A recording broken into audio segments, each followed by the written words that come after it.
The European Union has announced today, I've had the honor to announce today that we will add 40 million euros to our financing to UNRWA, on top of the funding that we are already providing. The European Union and Member States are providing already half of the budget of UNRWA. We will continue to invest in that because we think this is a key, not only humanitarian duty, but also investment for the two-state solution.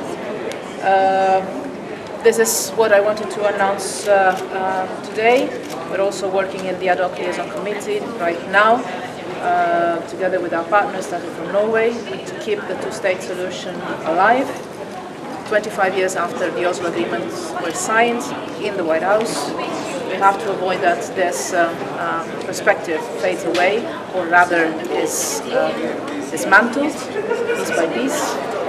Because if you seriously think of any alternative, you realize that there is no alternative. Unless you believe that one state for all those that are living on that territory could be a solution, but I gather this would not be a solution acceptable, no for the Palestinians, neither for the Israelis.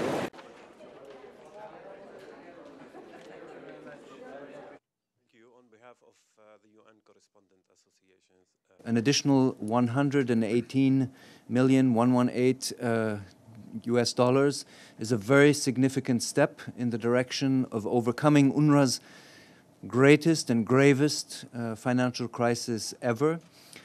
As we entered the meeting today, we were still looking for 186 million US dollars. In other words, the remaining shortfall after the end of this meeting has come down from the level we had at the beginning of the year, 446 million. We are now down to 68 million US dollars that remain to close this exercise. That is a remarkable result. Two things have to be taken into consideration here. Yes, it is certainly the decision by the United States to reduce its contribution this year by 300 million US dollars put us in a context that was simply unprecedented. So we had to make sure that we would manage to overcome this year's shortfall, and we are, with today's result, on a very good track and a very good path.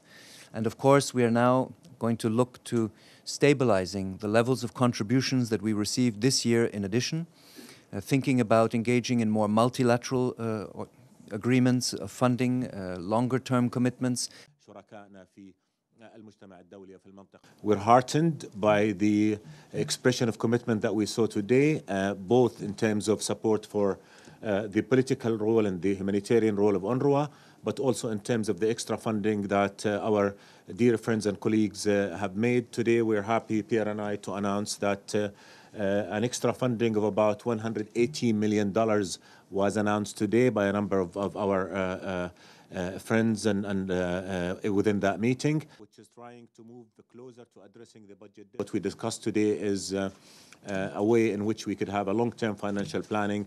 So not every year in August, Palestinian kids will be wondering whether they'll have a school to go to or not, whether patients will have a clinic to receive treatment or not. قضية الأونروا قضية إنسانية لكنها أيضا قضية سياسية، فأونروا ليست فقط على تحمل المجتمع الدولي مسؤوليته القانونية والأخلاقية والسياسية تجاه 5 ملايين لاجئ لتأمين احتياجاتهم، لكنه أيضا تعبير وتأكيد على أن قضية اللاجئين هي قضية من قضايا الوضع النهائي يجب أن تحسم وفق قرارات الشرعية الدولية، وعلى أساس هذه القرارات وفي مقدمها القرار 194 مبادرة السلام العربية، وبما يضمن حق العودة والتعويض.